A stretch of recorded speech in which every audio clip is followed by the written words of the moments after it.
Breaking news చూస్తున్నాం. ఎన్నికలు దగ్గర పడుతున్న కొద్దీ ఏపీలో అధికారులు తనిఖీ వేగం పెంచారు. ఎన్టీఆర్ జిల్లా జగ్గయ్యపేట మండలం గరికపాడు సరిహద్దు చెక్పోస్ట్ దగ్గర పోలీసుల తనిఖీల్లో భారీ ఎత్తున డబ్బు పట్టుబడింది.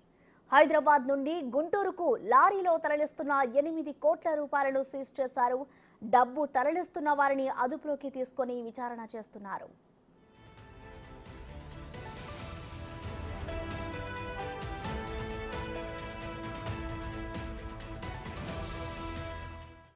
దీనిపై మరింత సమాచారం మా ప్రతినిధి మల్లికార్జున్ అందిస్తారు. మల్లికార్జున్,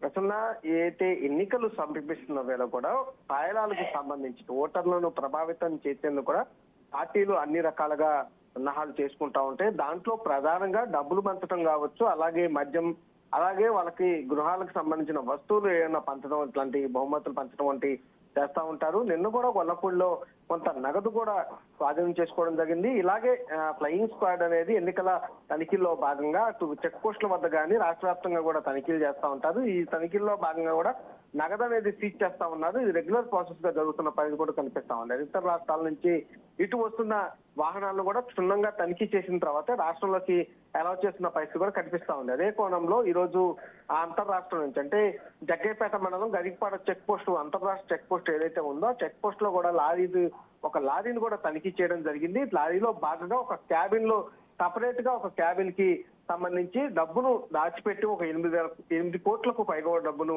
దాచిపెట్టి ఇటు గుంటూరు తరలిస్తున్నట్టుగా కూడా అక్కడ చెకింగ్ లో బయటపడటం జరిగింది. అక్కడ ఉన్న ఒక 2 వ్యక్తులు కూడా లారీకి సంబంధించిన అదుపులోకి తీసుకోవడం జరిగింది. అయితే హైదరాబాద్ నుంచి గుంటూరు వెళ్తున్నట్టుగా కూడా పోలీసులు కొంత సమాచారం అయితే అందిస్తున్నప్పటికీ కూడా ఎవరికి వెళ్తుంది, ఏ పార్టీకి సంబంధించిన సొమ్ము అనేది ఇంకా తెలియాల్సి ఉంది. ఇద్దరినైతే ప్రస్తుతం అదుపులో తీసుకున్నామన్నారు. 8 కోట్లు కూడా సీజ్ చేయడం జరిగింది. మరిన్ని విషయాలు కేసు నమోదు చేసి విచారణ చేస్తామంటూ కూడా చెబుతున్న పరిస్థితి కూడా కనిపిస్తా ఉంది. Thank you Mallikarjun.